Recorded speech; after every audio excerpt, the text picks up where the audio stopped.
Dear friends, dear family, and of course, dear seething freaks that stalk me from Twitter.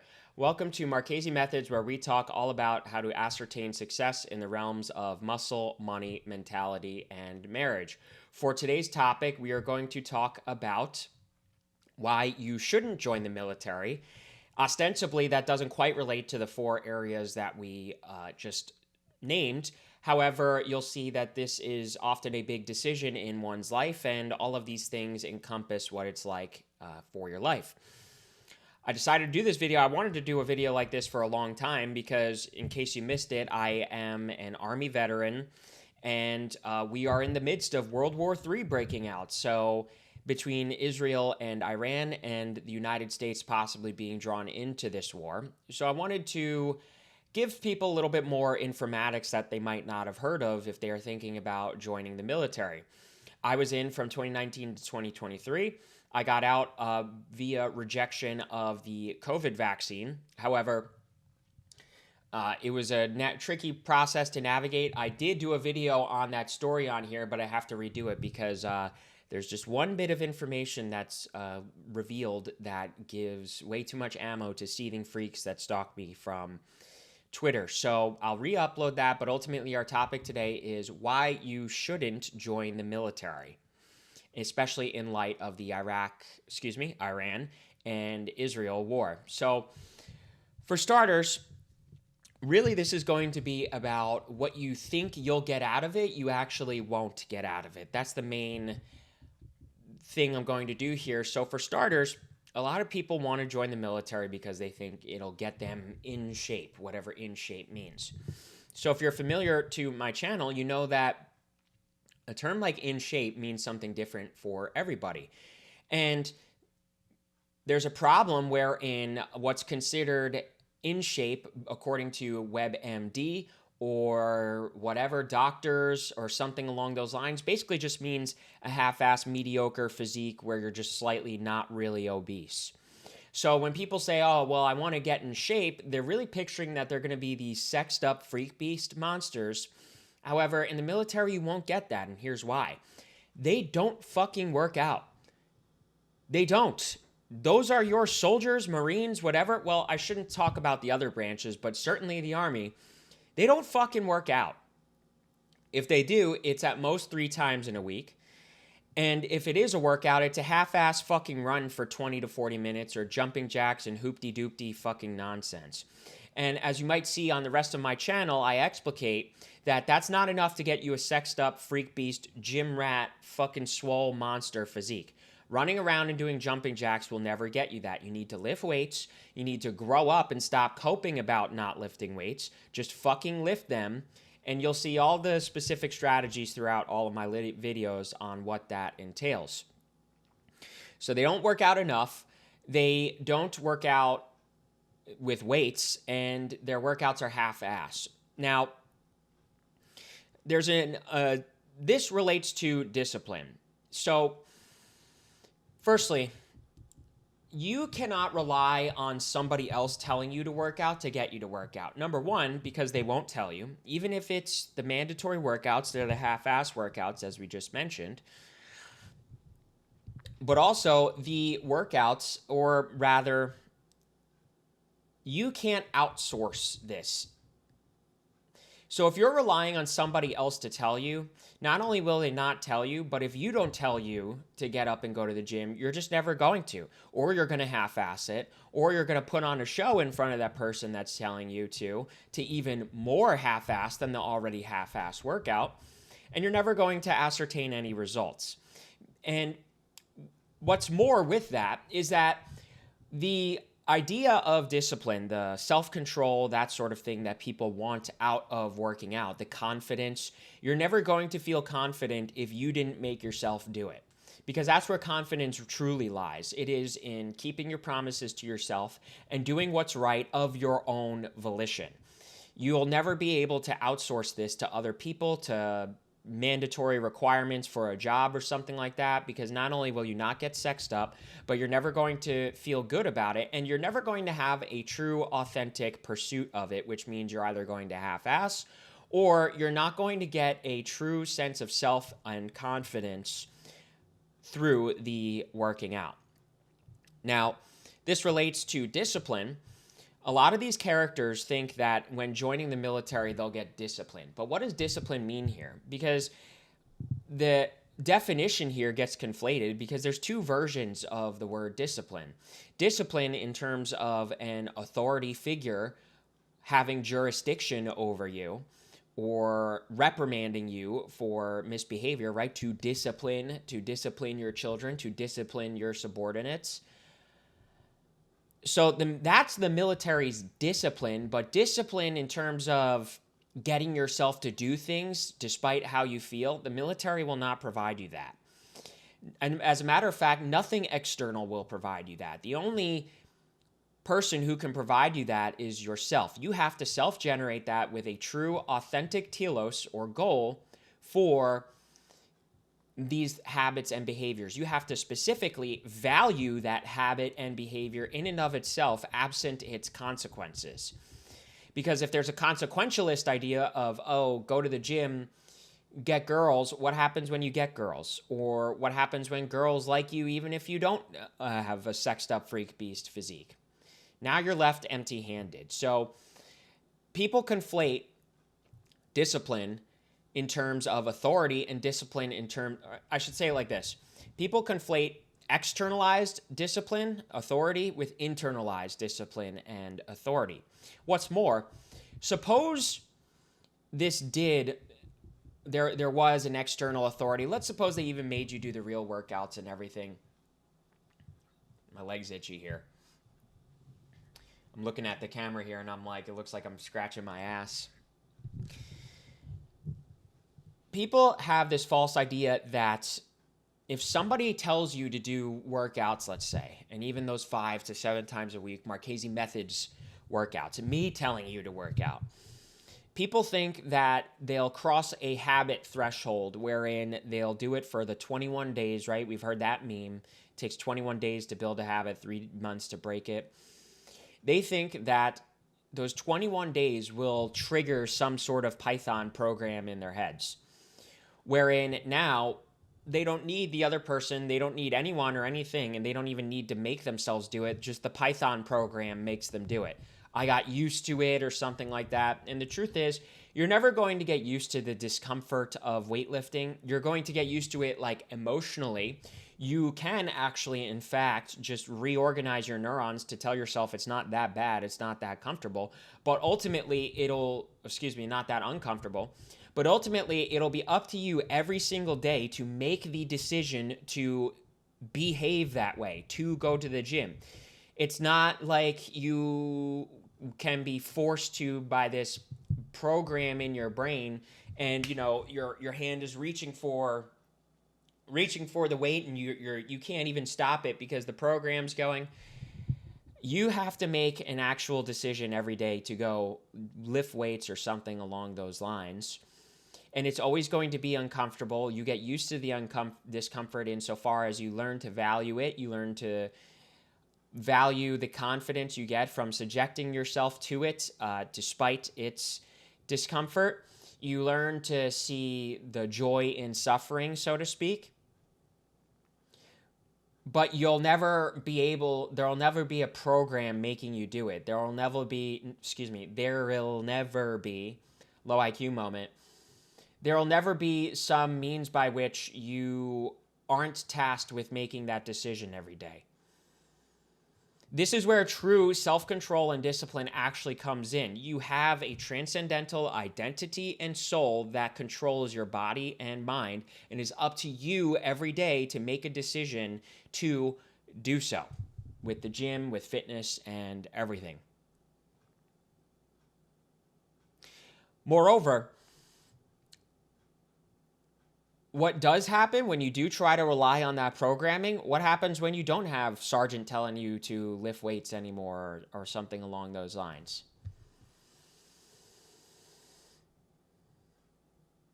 You're just going to go right back to square one because you relied on something that isn't going to come with you the rest of your life. Do you want to get in shape and then just fuck off? It has to be generated by something that's going to be with you every day of your life, no matter where you are, what you're doing, or who's telling you what. So,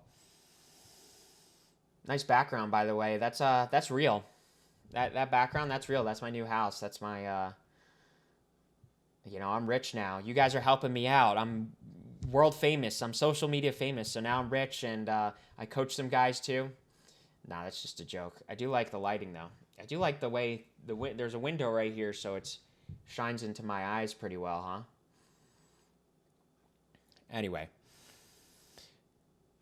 there's another character that I saw that would join the military as a means of making their family proud. And here's the deal. That sounds nice, but really that's just juvenile. Because that is a psychodynamic issue of you never felt approved of by your parents, so you're constantly trying to get their approval and affection. And sometimes this is a way to do that, especially if your parents were in the military.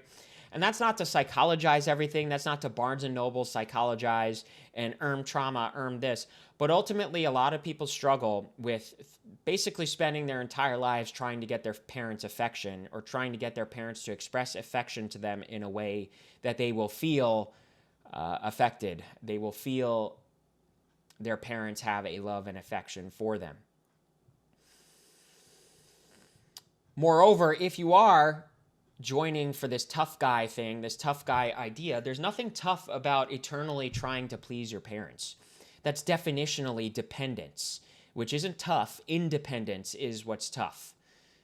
And even then, it's not really that tough. It's just a basic low-level standard. But ultimately, you could see that dependence is not going to yield you that. My FBI agent here is making my nose itchy. The CIA, they're sending the robots to make my nose itchy. Let me try not to be gross. At least it's on the outside so that I'm not gross and scratching the inside of my nose. You won't make your family proud. And that's another thing too, is if you're already at a point where you feel like you can't make them proud, like they're never going to be proud, because these behavior cycles amongst your parents and within your family unit, it's going to take a lot more than just inserting some sort of box that you checked off for their approval. These behavior systems and psychological systems are much more complex and much more, they have nothing to do with these tangible externalities, like whether or not you join the military or whether you got good enough grades or something along those lines. Further, you joining the military, arguably that's a testament to your character, but for the most part, if you're making that decision out of trying to get your parents' approval, there's this catch-22 wherein, let's suppose they do approve of you now and you feel like they have affection for you. They're not really having affection for your true self, your true identity, so ultimately you're still not going to feel it, and you're going to repeat this pattern of trying to get approval from them through some different accolade, some different externality. It's kind of like if you're in a relationship and your spouse or someone along those lines doesn't like that you're a math person or whatever, so you go and they'd much rather you be an artist or something. So you go and you be an artist, and they might have an affection for you and give you hugs and kisses and all that, but do they have an affection for you, your identity? No, so you're ultimately not going to feel what you're trying to feel. So yeah, the parents, essentially you are still a child and they still own you. It is time to own yourself. It is time, especially because eventually you want to have a family. That means you're going to be in charge, which means that you cannot be so reliant on or emotionally needy from your parents, because now you're going to have a family that needs you.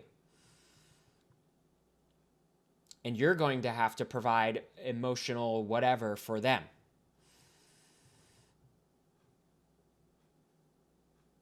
So, you turn 18 and everything, you have to stop needing emotional approval from your parents.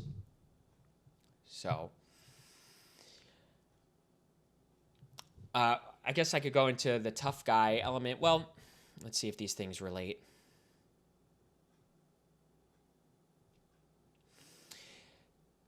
I guess I'll just go through I'll connect it all. people join because of the benefits and the pay and all that stuff. That's actually something I don't really argue too strongly against. All I'll say is people think that you go in and kapoof, it's like you're on top of the world, you got all these benefits and all that, but that's not really quite how it works. The benefits have all sorts of minimum service requirements and everything. And while you're in, you might think, well, housing is paid for and then I get some pocket money. If you're bad with money right now, if you can't figure out how to save some money every month now, unless you're like really, really, really low income, you're going to repeat that with the higher income. And once again, you'll be stuck with not enough money or just enough money, and you'll eternally try to rank up or something along those lines to get enough money to afford your lifestyle, but then your lifestyle inflates too. So, and with the benefits, just some examples, like people think that means you get eternal health care. You really don't. You get a health care if you meet certain service requirements, 20 years, or if you were deployed or something along those lines. So there's the GI Bill that pays for some college. That's a pretty sound one and everything. But ultimately, these benefits are going to require navigation too. It's not like you just get out and like everything's, hold your hand, your hand is held. So benefits are not all that cut and clean and dry. And the overall idea of benefits too, what do you want? Insurance? You want to insure your health, be healthy. All the most expensive, and I think I did this in another video, all the most expensive procedures and care and all that are basically downstream from being obese. So just don't fucking be obese and this stuff won't be an issue. And let's suppose it does become an issue, your leg gets fucking cut off or something dramatic, something extreme, and that's super expensive and all that. They can't refuse you care. And you might be surprised to find that if you tell them you don't have insurance, they'll offer you like a 0 interest payment plan and the price will significantly decrease because the prices are artificially inflated because of insurance. But that's a little bit of a separate topic, but all that's to say, you don't need to panic over benefits. Fucking jobs offer you benefits. McDonald's offers you fucking benefits now. Some like McDonald's tier jobs, I should say, have even offered fucking college tuition money. So it's like, and then with college too, it's not actually that expensive if you don't go to a state school, if you go to a state school. I did another video on that. So overall, the benefits are not like you get your fucking a state issued big titty GF who fucking blows you whenever you push the button. You won't get that. In the same vein, there's this idea that there's this honor, there's this gratitude from everybody. You're really going to throw that much of your life for a thank you for your service because that's all you get. And that's only if you mention it, and you're just going to feel like a fucking douche, a fucking idiot, if you're always telling people that you served. You just look like an idiot. You look like a bonehead. You look like somebody who is desperate for attention and ego points. The average person knows little to nothing about the military. They just have some vague sense that you go and do it, and they have some vague sense that it requires a certain emotional resilience and a little bit of a selflessness to risk being blown up, essentially. So they have this deep admiration and appreciation, but that manifests as a thank you for your service. Even with jobs and stuff, if it's on your resume and all of that, people really don't care all that much. It might get you a nice little leg up every once in a while here and there, but it's not going to be worth the 4 to 8 years that you put into it.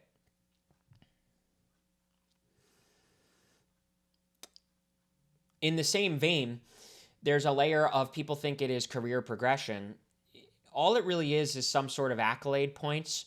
In terms of the skills and everything, and this is a huge red pill that every veteran knows, in terms of the skills and everything, you don't really fucking pick up that many skills.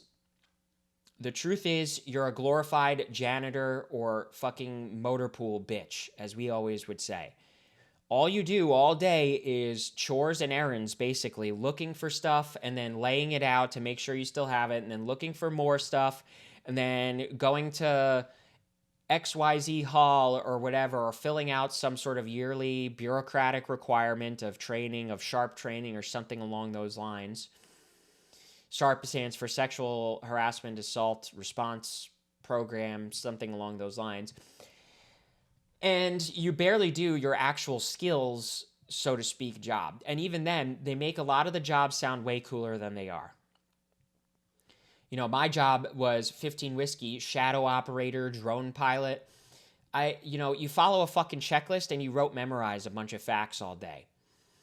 Even my buddies who were good with it and did enthusiastically do it, even they say, yeah, it was kind of fucking bullshit to rote memorize all goddamn day. And then you have a lot of dorks in there who attach themselves, Reddit tier attach themselves to the idea that memory implies intelligence. So they rote memorize and then they play this insufferable game wherein they'll be like, hey, what's the highest altitude it could go at, blah, blah, blah. And if you don't, they get like these cheap ego points of, oh, I'm smarter than you. So along those lines, your hand is fucking held every day to do XYZ thing. There's no risk of getting fired or anything. You could get in trouble for really misbehaving, or you could get in trouble for being an idiot, but that requires paperwork a lot of the time. If you're like not a giant pussy when they make you do push-ups, that's still not going to be anything. So your hand is held and you're basically a glorified janitor that fucking sucks and that can't really fucking muster up the ability to do anything. Especially with the chores and errands and stuff. The chores and errands and stuff always takes precedence for whatever reason. I think it's in the name of sycophantile discipline, wherein we're supposed to be so orderly and so perfectly kempt on our paper and records and everything that if the Humvees require a dispatch that week, you have to get that done irrespective of your flight hours and along those lines, because in the name of sycophantile discipline, which means overly enthusiastic, cultish ideology around discipline and around getting your ducks in a row, and we're so cool and orderly and our uniforms are clean pressed and yada yada. So the skills for your career and all that, you're a glorified errand boy. Maybe some units are a little better than others with this stuff, but ultimately you're going to be a fucking retard all day. That's your job, is to be a retard all day.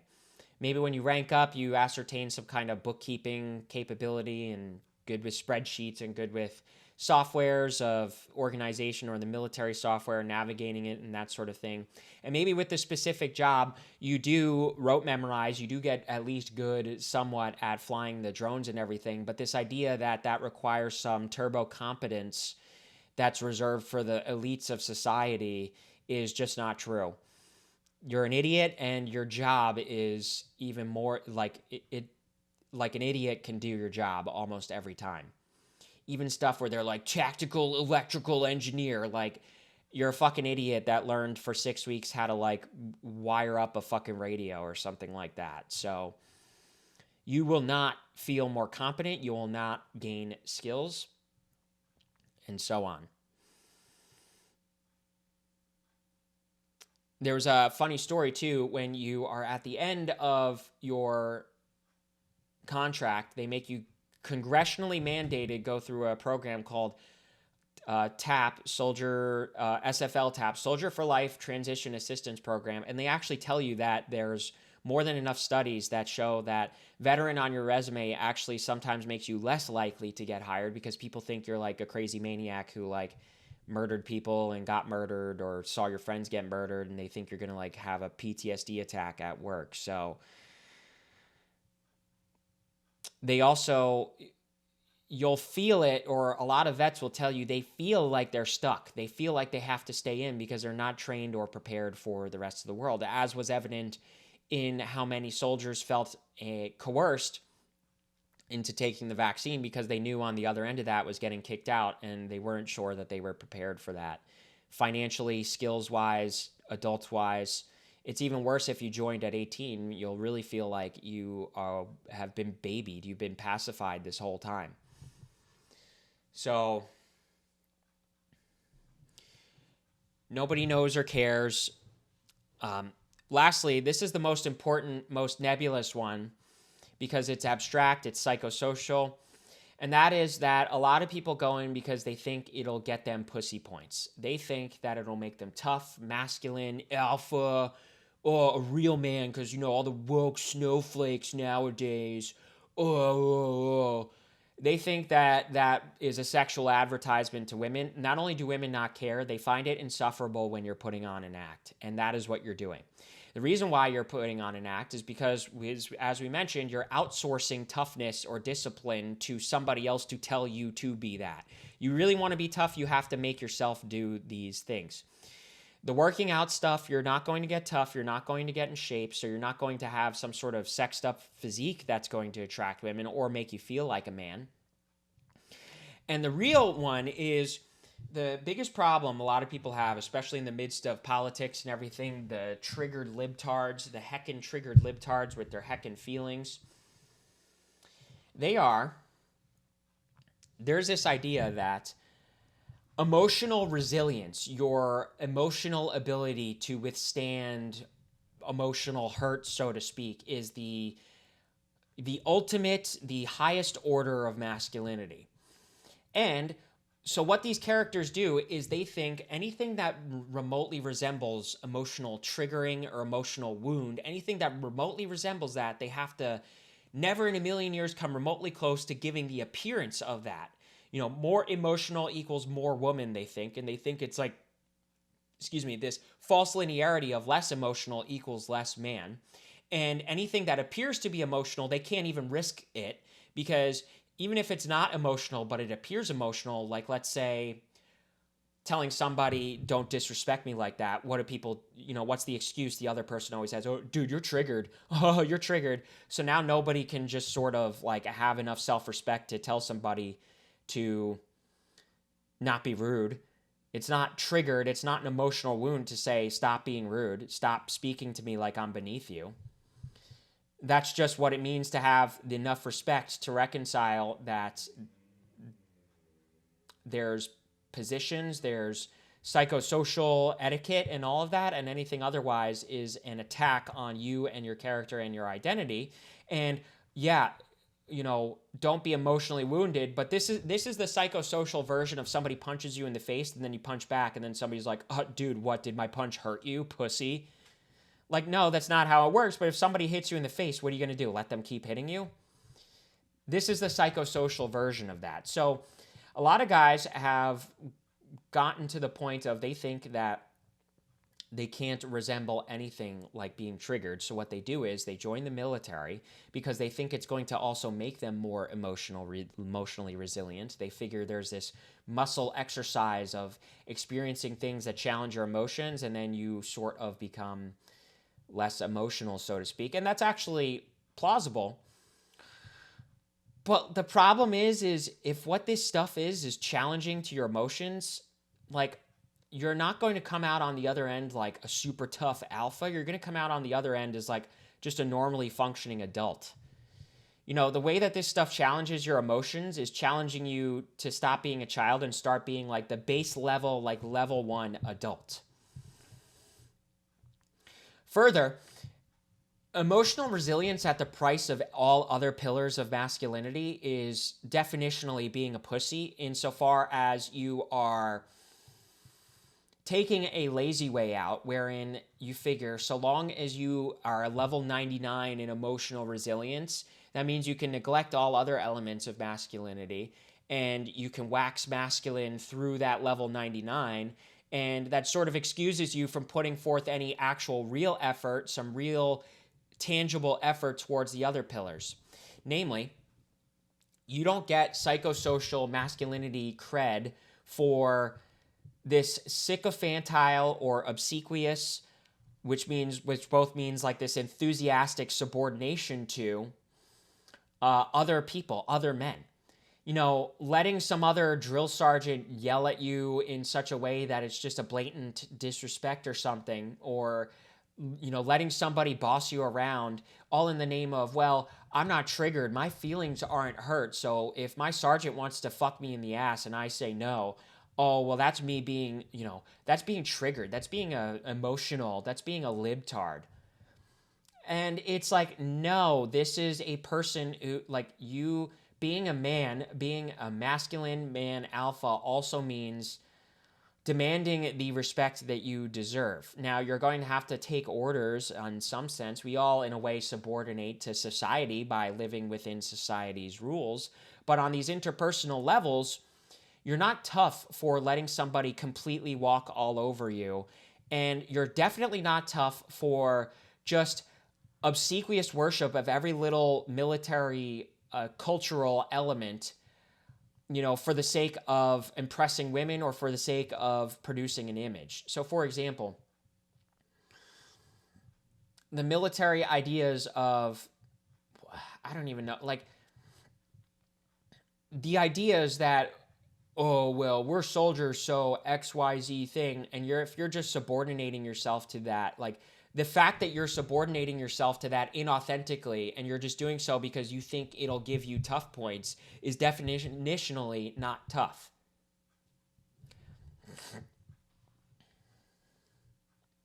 So, in short, being a man means a level of independence wherein you are authentic, if you believe in this stuff authentically, and if you're not just waxing belief in this stuff so that you can appear like a man, then you are a man, or then you will be masculine. In fact, for example, right, you see that I'm clean shaven. I believe in that. I believe in that level of not even discipline per se, but just being an adult and shaving so that you are clean and well kempt. And I really more so do it because I resent the false linearity of beard. Oh, beard equals man. No beard equals woman. Beard equals man. Therefore, more beard equals more man. So, I'm going to grow my beard. That's what all these fucking faggots do when they get out because they think it makes them a man. But it's like teenagers can grow a beard. So, what are they, fucking men? That is appearing like a man and not being a man, and letting your being a man produce an appearance that speaks for itself. So all that's to say that if you want to join because you think it'll make you tough or masculine or something like that, you're not going to be tough or masculine by this obsequious worship of other men, obsequious worship of a gay culture, and trying to produce an image based on stuff that actually doesn't fucking take much of a functioning low-level adult. None of this stuff is going to take that much of you. It's actually kind of like a giant fucking pussy fest. All of them are like the biggest fucking pussies. So that is the tough and alpha component. Now, in the wake of the Iran and Israel conflict, I want to make something clear. This is all interpersonal stuff. Now, also, too, this isn't to shit on the military. Obviously, our country needs a military. We're going to need people to join. But this is to demonstrate some of the wrong reasons people join, or some of the reasons where people join thinking they'll get one thing out of it, but really they won't, or live their lives under a false premise, a false image. Now, in terms of the politics, a lot of people aren't really fazed by the politics because they understand that you sign up, you are vaguely risking going to war and fucking dying. But a lot of guys have this, and again, it's attached to masculinity, this idea that, oh, well, I'm fighting for my country, I'm protecting my people, I'm a part of the warrior class of my country. And unfortunately, in 2025, the United States doesn't operate that way. The United States is persistently infiltrated by, at the very least, you could say lobbying interests, but the big controversial one that people seem to be understanding now, that is the Israeli influence in the United States. They have lobbying groups, they have Zionists in powerful positions of media and of even politics, and are funding politicians and are deeply connected with politicians. And what that comes with is this quid pro quo of whether it's political career or money or something along those lines, of you will advance Israel's interests and we will exchange this thing for you. Now, what's the problem with that? The inherent problem with that is that Israel's interests definitionally belong to them, and American interests definitionally belong to Americans. So what that means is Israeli interests might not always be the same as American interests. And in fact, Israeli interests might be to the detriment of American interests. But if we have officials and media and all of that ostensibly in the interest of America, but covertly funded and operated by Israeli intelligence, reporters, powerful billionaires, and so forth, it follows that our interest, especially in wars, might not actually be our interest. And we might be sent to war basically on behalf of another country. And you can make some arguments about well, that's an ally and we got to defend an ally and all of that. But the Middle Eastern stuff is pretty complex. And really, it all sort of starts with Israel massacring Palestinians when the Mandate of Palestine was split into Israel and Palestinian territory. And long story short, you have the powerful Arab Muslim countries in the region attacking them for that, and Israel trying to negotiate, war, peace, whatever. But where the changeover happens is when the Likud party takes over. And the Likud party decides that for Israel to integrate in the region, rather than make peace with everybody, everybody has to be neutralized, which sometimes implies peace and sometimes doesn't. When it doesn't, it means that other countries, if their regime is anti-Israel or to the detriment of Israel's goal of regional hegemony, they must be eliminated. And thus you have everything from all the civil wars that were incited by the United States CIA, by Mossad and all of that, to split countries up into smaller factions, civil warring factions. That's how you have all those complex groups like ISIS, ISIS-K, this, that, the other thing. If these countries are politically fractured, they're by definition neutralized in terms of power, comparative to Israel. You also have regime change, regime installation. Does that ring a bell? Ding, ding, ding. What regime had to be toppled in 2003? The Saddam Hussein regime. In part because they were pursuing nukes in the 1990s. And nukes provide a leveraged playing field for countries against Israel because Israel has nukes. So ding, ding, ding. Who had to come in to depose that regime? The United States. I forget how they sold it to the United States. And then you have the Syria issue, the Syrian civil war, Bashar al-Assad. They're generally an antagonist for Israel. And the last one standing, amidst all these civil wars and complex fractures and regime changes, the last one standing is Iran. And lo and behold, Israel is at war with them. And we have a security guarantee with Israel, wherein if they are attacked, the United States will enter that war. And what happens then?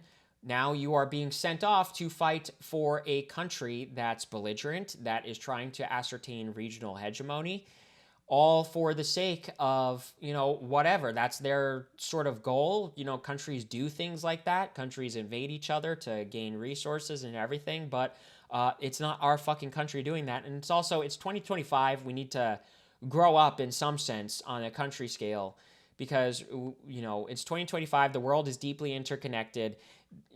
Trade and everything can happen fairly seamlessly. We don't need to steal resources and everything and territory from each other. So all that's to say, the political implications are, you might think you're defending your country, and they might do a damn good job of selling that to you, your country and its allies. But ultimately, if your friend starts a fight with somebody and beats the shit out of them, and then, they're getting beat up back, and then they say, oh, can you come help defend me? You might help defend them, but was it righteous? Was it, and what if, ultimately when you do so, you risk yourself getting beat up. I do believe in loyalty, but loyalty begs the question of, would that friend do that for you? And we have a little bit of a parasitic relationship with them, wherein we don't just only give them money. We don't give them foreign aid, but we give them security guarantee. We have this obsession and compulsion with our politicians going there and kissing the wall, and God forbid anybody has any criticism for that country and for that collective of people. And they might be paying off our politicians and everything, but that is to the detriment to our interest. In short, it's not in our interest to send 20-something-year-old guys over there to fight. And I'll say on one last part, if you might notice, that the communication in these advertisements is it was all diversity, but as soon as we're gearing up for war, suddenly it's only white people in these ads, these combat ads, these heckin' awesome combat ads.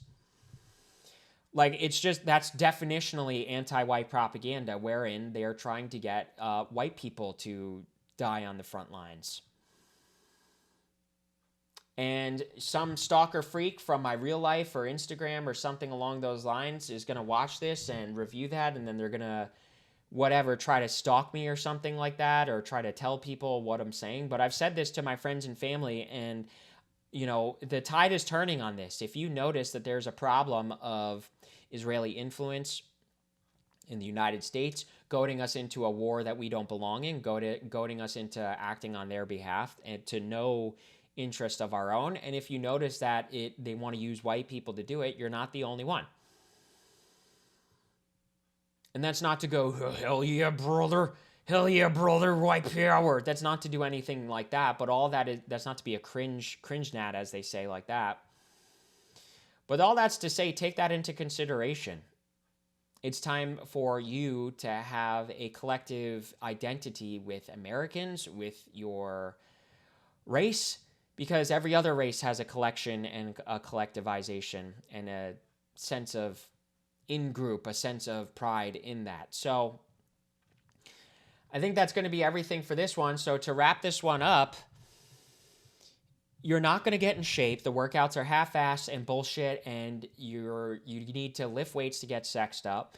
You're not going to get disciplined because discipline is internal, not external, and you're not going to feel good about yourself or confident or like a tough person or like a righteous or good or healthy person if somebody else is telling you to do it, and that's the only means by which you wind up doing any sort of behavior, specifically working out. You won't make your family proud because if you feel like your family isn't proud of you now, this is going to be a cycle of pattern and of behavior. And ultimately, if you are behaving or if you're doing something for their approval, and then even if they do approve of you, they're not really approving of your authentic identity and your authentic journey and who you are. They're approving of their ideal for you, their ideal image for you, which might not actually be you, and you will thus not actually feel their affection, their love.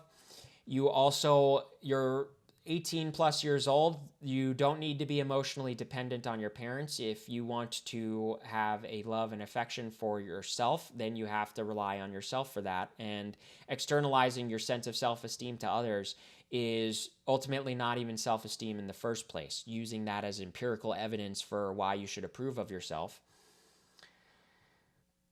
is not going to make you approve of yourself. I think I've had some berry. I had some berry on my lip this whole time. That's funny. I guess you can't really see. The benefits are half-assed and bullshit, and some of them might be good and everything, but it's not always worth 4 to 8 years of your life. And they're tricky to navigate. They come with all sorts of conditions, and other fucking jobs in real life give you benefits, and you might not always need benefits. Health insurance is fake and made up anyway. You're going to feel stuck. You're not going to accumulate skills or acquire skills. You're going to be half-ass errand boy, half-ass chore, and a glorified janitor. And none of those skills are going to translate over, and nobody's going to care. No boss is going to care. Nobody is going to care more than enough to say, oh, thank you for your service. And you might get some cheap little, nice little foot in the door on some certain things with networking. You're not going to feel tough or alpha because the only emotional resilience isn't the only pillar to masculinity. Masculinity has a couple of pillars, and one of those is to be insubordinate. You are not to subordinate to others, and at the very least, in terms of authenticity. If you are subordinating to others to give an appearance or to be what you think it means to be masculine, you're not going to be masculine, you're not going to be tough. Subordination, in fact, is definitionally dependence, and independence is what's actually tough. It's one thing if you authentically believe any of this stuff with the sycophantile culture or the military's culture and ideas, But if you don't authentically do that, you're just doing that to wax masculinity for the sake of some coochie cookies. You are not going to get coochie cookies, and you're not going to come off as a man, and you're not going to feel like a man. It's always going to be a chase for living by something that's not your own rules, living by others' rules and not your own rules. With the caveat that, of course, on some level, we all have to subordinate in many ways to society, to whatever. Definitionally, following the law is subordinate, but you could see how on this interpersonal level, this level of subordination is insufficient and it is not masculine, and letting somebody completely disrespect you and degrade you in the name of not being triggered is being a bitch, letting somebody bitch you. That's why you hear the jokes about, oh, Sergeant, told me, he's going to fuck me in my ass, and now I have to let him because, what am I, a triggered libtard? You can see how far it goes. Finally, we have, you're not fighting for America. You are fighting for lobbying interests. You are fighting for foreign countries, and you are risking your life for something that's not in defense of your nation, but rather in a corrupt deal of our country begotten or be enslaved or be begotten, enslaved by another country and doing their bidding so they please. And on some level, it is just straight up anti-white to exclusively advertise to white people for wartime and exclusively portray white people in combat. So you need to learn to have a understanding and view of that. So that's going to do it for this one. Thanks for tuning in. I'm actually about to hop on Twitter and do a space on this. I'm inviting a bunch of veterans in who are against foreign wars. You'll see that. I'll probably upload this afterwards, so it's almost like we're almost live. One day I'm going to go live every day. I'm going to be an epic live streamer and use the cool software that does them all at once and everything. So if you like what I said here, please leave a like. Oh, I forgot to say, Marchese Maxers, you know what to do. Like and subscribe and comment and share with your friends. All my loyal soldiers, key Marchese generals, you probably already did that, so W for you. If you're new here, please like and subscribe. You got to help me blow up here. I'm a little guy on YouTube. I'm a guy on Twitter that might get big, so I need some help here. If you like what I said, and if you are curious about how to handle all of these things and develop your personality, sense of self, change your behavior and everything, you could head on over to marchesemethods.com for one-on-one coaching, or you could email me for a link to our Discord server wherein you could talk to me all day through text, and that is at $5 a month. The coaching is $50 for one session, but $120 for 4 sessions. Coaching also, I use therapeutic techniques because I am training for a master's in counseling, based therapy. I'm the based therapist, as I've been saying online. So that is everything for that. marchesemethods.com. Thanks so much for tuning in. I'll see you next time. Stay tuned. Follow me on everything, which will be TikTok, YouTube, and Twitter, all with the name Marchese Methods, and it'll be the first result. Thank you so much. Take care. Have a good one.